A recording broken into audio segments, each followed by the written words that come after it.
대한민국 역대 최악의 살인마 탑6 6 강호순 밝혀진 것만 10명으로 증거가 나와야지만 범행을 시인하는 강호순의 범죄 특성상 다른 피해자가 더 있을 것으로 예상되지만 아직까지 정확히 몇 명을 죽였는지 알 수는 없습니다. 전형적인 사이코패스인 강호순은 가정환경이 아이를 범죄자로 기른다는 말은 틀렸다는 걸 증명해냅니다. 아동 시기 학대를 당하거나 불우한 가정환경, 극심한 가난 같은 건 경험해본 적도 없습니다. 외모도 평범하고 어찌 보면 호감형인지라 심각한 여성 편력을 가지고 있었음에도 수많은 여성을 만났고 결혼도 여러 번 했는데 그 점을 이용해 차를 몰고 길거리에서 헌팅을 하는 등 모르는 여성을 자주 유혹했으며 자신의 개농장으로 유인해 일삼았다고 합니다. 강호순의 유명한 사진인 이 허스키와 찍은 사진은 자신의 이미지 메이킹을 위해서 찍었을 뿐이고 이 사진을 찍고 난 뒤 바로 잡아먹어버렸다고 하며 개농장에서 키우던 수십 마리의 시베리아 허스키를 추운 겨울에 굶긴 뒤 동사시키기까지 했습니다. 이러한 이미지 메이킹으로 만들어진 가면을 쓰고 마을 사람들에게 철저히 좋은 사람으로 기억되도록 신뢰를 쌓았는데 사위나 동생 삼고 싶을 만큼 좋은 사람이었다고 증언하는 이도 있었다고 합니다. 2005년 자신의 네 번째 부인과 장모 앞으로 거액의 생명보험을 들고 방화하고 4억에 달하는 보험금을 탔으며 이후 강호순은 그 돈으로 유흥업소를 다니며 전국을 돌아다닙니다. 그러다 2006년 강원도에서 군청 여직원을 차량으로 유인 납치하여 성폭행 후 살해합니다. 3개월 뒤 군포에서 배모 씨를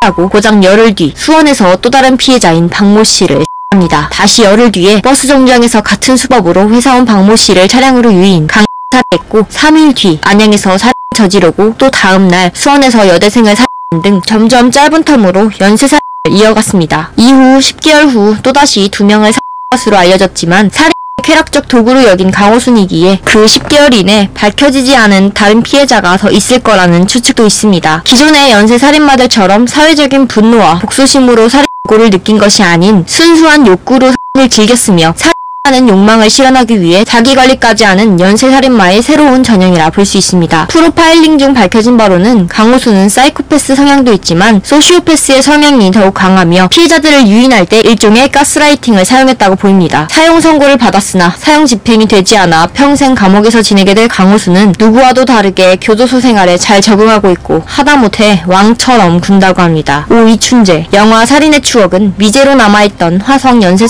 사건을 모티브로 만든 영화로 영원히 범인이 밝혀지지 않을 것만 같았는데요. 하지만 DNA 기술 발달로 30년 만에 범인이 밝혀지게 되었습니다. 범인은 바로 이미 감옥에서 무기징역을 살고 있었던 이춘재였습니다. 이춘재는 화성과 청주에서 19번에 걸쳐 연쇄 강간을 저질렀으며 또 19번의 미수, 15번의 을 저지른 것으로 드러났습니다. 범행 대상은 유치원생부터 할머니까지 9살짜리 초등학생과 13살, 14살 정도의 아주 어린 학생들도 포함되어 있었고 피해자의 속옷과 스타킹을 얼굴에 씌우고 결박하는 형태의 변적인 성도착증과 특징적인 사법으로 대부분이 강살인 목적이었습니다. 이춘재는 자신보다 명백히 위이거나 동등한 지위인 가족들과 교도관들 앞에서는 얌전히 지냈지만 자신보다 명백히 아래로 규정된 사람에게는 굉장히 폭력적이었는데 그는 자신보다 아래라고 생각하는 2살배기 아들을 폭행했으며 아내가 하혈할 정도로 패거나 재떨이를 집어 던지는 등 가정폭력을 휘둘렀고 변적인 성도착 방식으로 아내를 강간했습니다. 가정폭력으로 시달리던 아내가 집을 나가자 무서운 음모를 꾸미고 있다는 것을 알아두라고 전화로 협박을 합니다. 그 후 처제를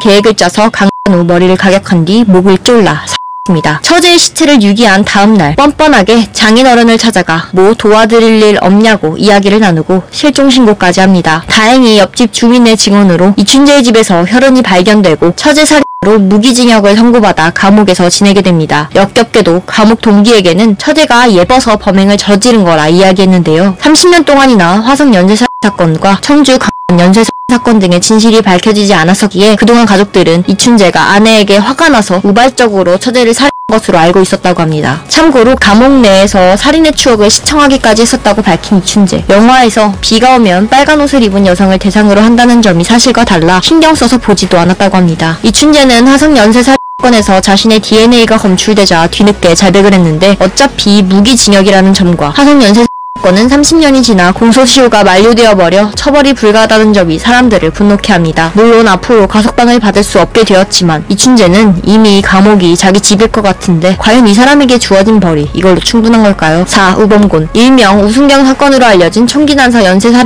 건의 범인입니다. 1982년 대구 소재 경찰이던 우범고는 자신의 동거녀가 파리를 잡기 위해 자신의 가슴을 탁 치자 그에 분노하여 술을 먹고 동거녀를 폭행하고 친척언니가 뛰어들어와 말리자 친척언니의 뺨을 때리며 난폭하게 굴었습니다. 그로 인해 동네 사람들이 와서 동거녀를 두둔하자 예비군 무기고에 보관되어 있던 총 2자루, 실탄 144발, 수류탄 8개를 탈취하여 동네 사람들을 마구잡이로 죽이기 시작합니다. 먼저 토곡리 시장에서 조준 사격하여 3명을 뒤 통신을 차단하려고 우체국에 가서 3명을 앞공리에서 10분간 총기 난사로 6명을 운계리 시장에서 7명을 했으며 사람들이 모인 곳에 수류탄을 투척합니다. 그리고는 아무 일 없던 듯 평촌리의 상갓집에 들어가 조의를 하고 술을 먹기까지 합니다. 곧 우범군이 술에 취해서 욕설을 짓거리자 상주의 가족이 경찰이면 경찰이지 상갓집에서 이게 무슨 짓이냐고 따졌는데 자신을 무시한다고 느낀 것인지 격분하여 총기 난사로 12명을 입니다. 이후 불이 켜진 집을 찾아다니면서 총을 난사하고 그렇게 무고한 주민 23명을 살해합니다. 그리고 평촌리로 다시 돌아와 잠들어 있던 일가족 5명을 깨운 뒤 수류탄 2발을 터뜨려 본인을 포함해 4명이 사망합니다. 가장 악질적인 건 상갓집에서 난사 후 깐난아기 울음소리가 들리자 아직도 안 죽은 게 있냐며 되돌아가 갓난아기를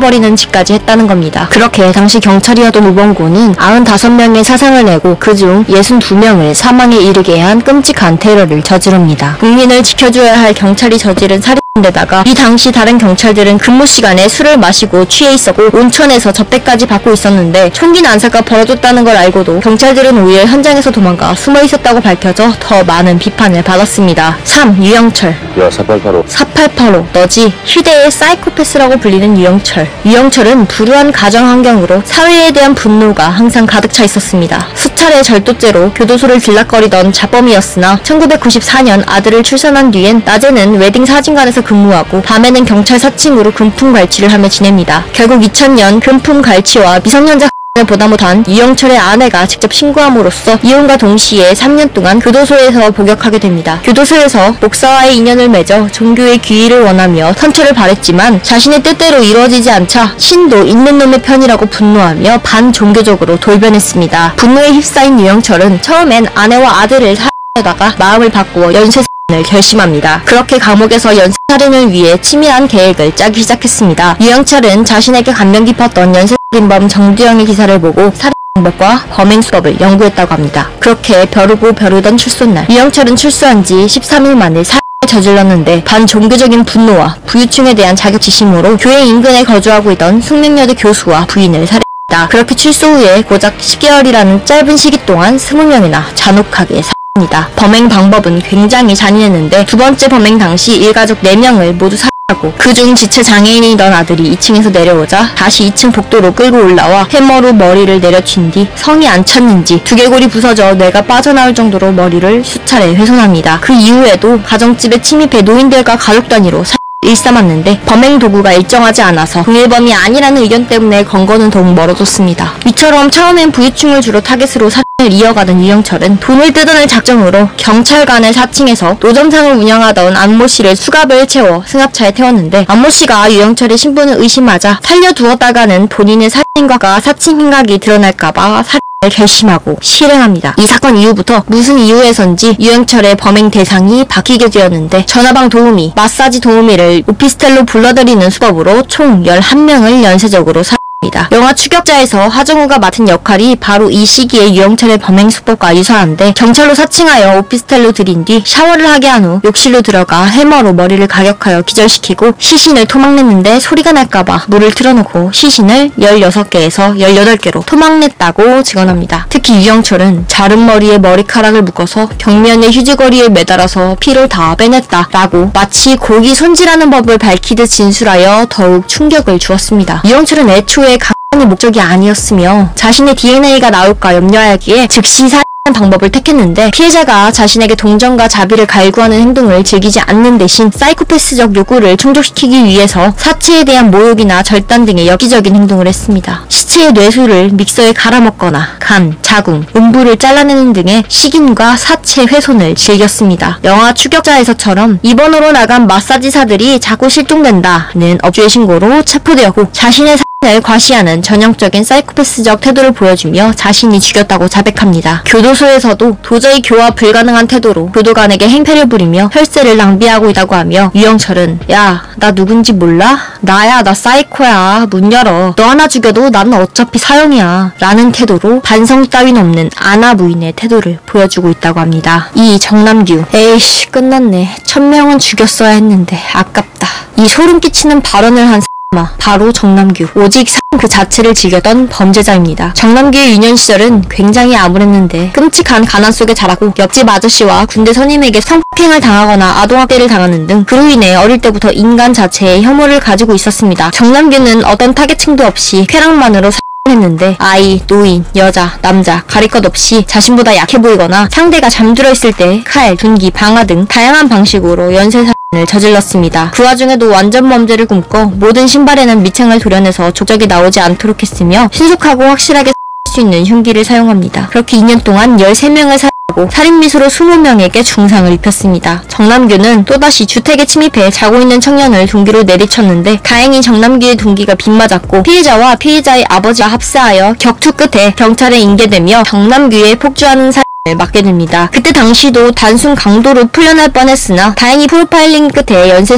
이 밝혀지는데요. 정남규는 지금도 피냄새를 맡고 싶다. 사람 피에서는 향기가 난다. 더 이상 살인 못할까 조바심이 난다. 등 살인행위에 집착하는 발언을 하는 등 처벌 수위에 관심 없이 자신의 살인 구에만 충실했다고 합니다. 정남규 역시 사이코패스 테스트 결과 유영철과 비슷할 정도의 높은 점수가 나왔다고 밝혀졌습니다. 이렇게 유영철과 비교 대상으로 놓이자 정남규는 유영철은 자신보다 한 수 아래라며 거들먹거렸다고 하는데요. 재판 과정에서 담배는 끊어도 는 못 끊겠다 라는 발언을 하며 사형이 확정되었으나 2009년 구치소에서 자수로 생을 마감하는 선택을 합니다. 그에 대해 프로파일러들은 정남규는 잘한 것이 아니고 더 이상 살인 대상이 없어서 자신을 살인 것이라고 분석합니다. 1. 김대한 2003년 대구 지하철 참사를 낸 끔찍한 살인마 김대한은 2001년 뇌졸중 때문에 오른쪽 대부분이 마비되었고 자신이 병원에서 받은 중풍 치료가 잘못돼서 장애인이 되었다고 피해의식을 가지고 있어 입버릇처럼 병원에 불을 지르겠다고 말했었다고 합니다. 방화살인 일으키기 열흘 전에도 정신병원에 찾아가서 죽여달라며 난동을 피웠고 그때 역시 자신이 의료사고 피해자라고 주장했습니다. 만약 그때 정신병원에 가둬버렸다면 이런 참사는 막았을 수도 있었을까요? 자신이 혼자 죽기 싫다는 이유만으로 인근 주유소에서 구입한 휘발유를 들고 대구 지하철로 향합니다. 중앙로역에서 정체하는 순간 휘발유를 뿌리고 불을 질러버린 김대한. 자신이 혼자 죽는 것이 너무 억울하다며 분신 하겠다고 불을 질러놓고 막상 자신의 다리에 불이 붙자 자신은 그대로 열차 밖으로 탈출해버립니다. 그렇게 열차는 순식간에 불길에 휩싸이고 그로 인해 151명이 부상을 입고 198명이 사망하고 맙니다. 이 사건으로 어떤 이는 엄마를, 어떤 이는 동생을, 어떤 이는 사랑하는 사람을 잃고 평생을 고통 속에 살게 되었는데 직접 찢어 죽여도 모자랄 판에 교도소 생활 1년 만에 뇌졸중으로 사망합니다. 최근에도 연이은 칼부림 사건으로 온 나라가 두려움을 느끼고 있습니다. 개인적으로는 사형제도가 다시 부활하길 바라는데 어떻게 생각하시나요? 댓글로 남겨주세요. 좋아요와 구독하기 부탁드립니다.